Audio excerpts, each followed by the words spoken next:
अब मैं आप लोगों को नंबर 5 अयादी संधि पढ़ा रही हूँ। अयादी संधि में क्या नियम है?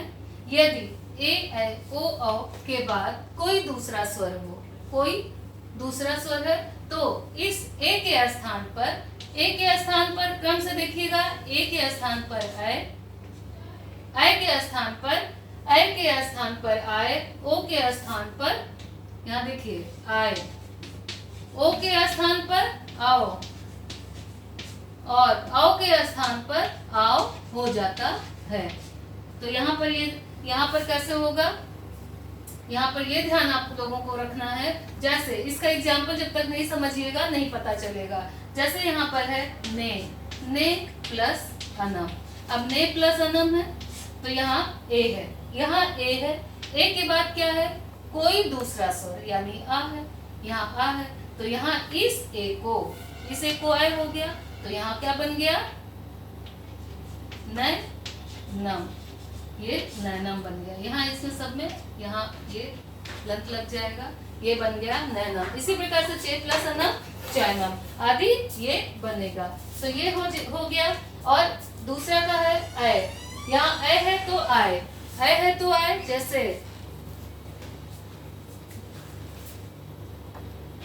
नै प्लस अकह। अब यहाँ पर ऐ है, यहाँ पर दो मात्रा, यहाँ ऐ की मात्रा, तो यहाँ पर क्या हो गया?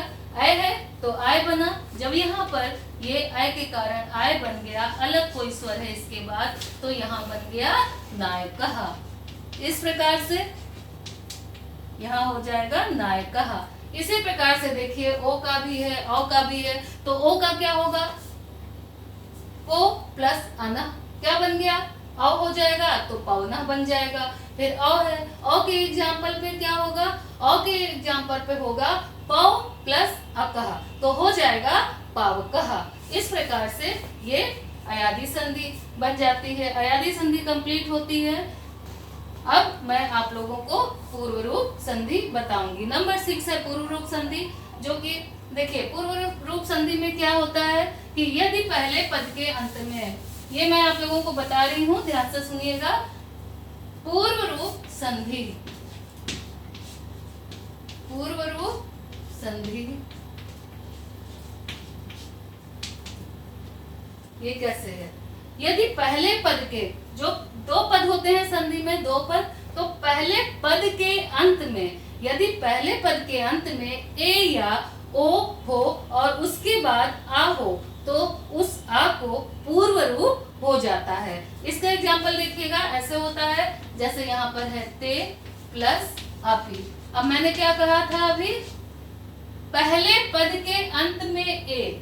अब पहले पद के अंत में ए या ओ हो और उसके बाद आ हो, तो इस आ को पूर्व रूप हो जाएगा। तो पूर्व रूप मतलब ये साइन लग जाएगा, तो ये क्या बन गया?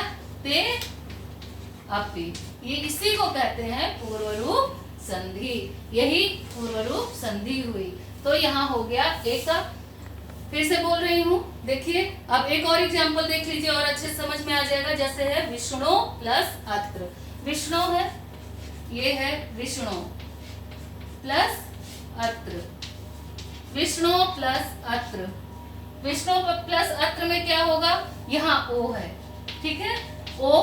अब ओ के बाद क्या है? आ है, कोई दूसरा स्वर, यहाँ पर आ। इसमें ये है कि यदि ए या ओ के बाद आ है, यदि ए या ओ के बाद आ आता है, तो इस आ को, आ ही को होता है, इस आ को पूर्व रूप हो जाता है। तो पूर्व रूप का मतलब क्या है? ये एस का साइन लग जाएगा। पढ़ेंगे इसको आ ही, लेकिन लिखा नहीं जाता है संधि करते समय, ये बन जाता है ऐसे साइन। तो यहाँ पर हो जाएगा विष्णु, इसका बन गया विष्णु, ये साइन लग गया, ये त्रा बन गया विष्णु अत्र, ये हो जाता है।